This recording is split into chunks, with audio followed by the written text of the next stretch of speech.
This is a few of my thoughts on writing. I read a book by John McPhee on the process of writing and wrote one of these on it, and since I am a writer, I felt somewhat obliged to take a moment and share a few of my thoughts on the subject. Writing is often called composition, and I like to think of it as such. I think it's a useful way to put it. Composition is not hard to understand, but it's tricky, as so many things are, even the seemingly simple. It is putting things together. In the case of writing, words and thoughts, hopefully in an artful way. I think it's good to ponder compositions other than writing to understand what it means to put things together. Composition in music involves the aggregation of notes. The sequence of the notes is the sound of the music. Each note is absolutely vital to that sound. When Beethoven wrote da-da-da-da, he meant that and only that.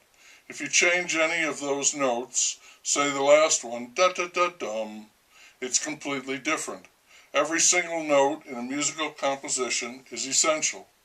I remember a scene in the movie Amadeus where a prince or king, a patron, a big money man is telling Mozart that one of his compositions contains too many notes, and Mozart says to him, "Fine, which ones would you like me to remove?" When you are creating the piece, how do you know where to begin, continue, and end? You do. It can be easy and it can be hard, but you're creating something you have already heard. It's a matter of putting down the notes that match. Alfred Hitchcock said that when he began to make a movie, he had every scene already framed and shot in his head. Making the movie, he said, could be a little tedious because it was a copy, and an imperfect one at that. The original already was done, finished, shot for shot. Take a chemical composition. Let's take a very simple but important one, H2O. That says there are 2 hydrogen atoms attached to every single atom of oxygen.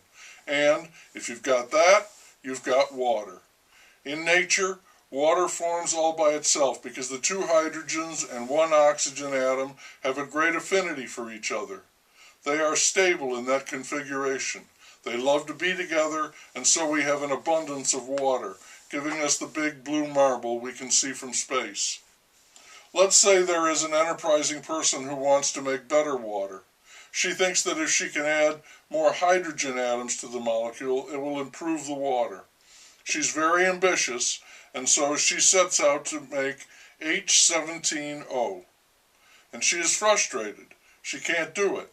Nature won't allow it. Nature is very happy with the 2 hydrogens and 1 oxygen. Same goes if you try to oxygenate the water like H2O6. That will be a real boost, but it doesn't work out either.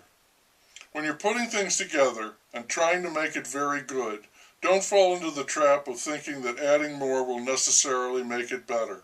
You're looking for the exact right composition that is water or Kool-Aid or champagne. Get it right and resist the urge to be excessive. Finally, what about soil, dirt? That is also a composition, and a vital one at that. I recently saw an artwork that showed how there were 14.5 feet of good soil on the prairie in 1850. In the year 2000, it was 4.5 feet. Erosion. The composition of the elements and nutrients in the soil has to be exact or the crops won't grow, even if they get enough sun and water. It's the condition of the ground that matters. You bet there is a science to farming. And in the Bible they talk about the seeds falling on various types of ground. Only some few are lucky enough to grow, though all the seeds were the same. You want your writing to be fertile, growing, and strong. When you are writing, you might give a thought to other compositions: coleslaw, cement, sourdough bread, quilting and painting, carpentry, what is called joinery, putting things together, mortise and tenon, dovetail, architecture. You want to put things together precisely right. There are countless ways to do it wrong. There is only one way that is right that makes it sing. You listen for that song.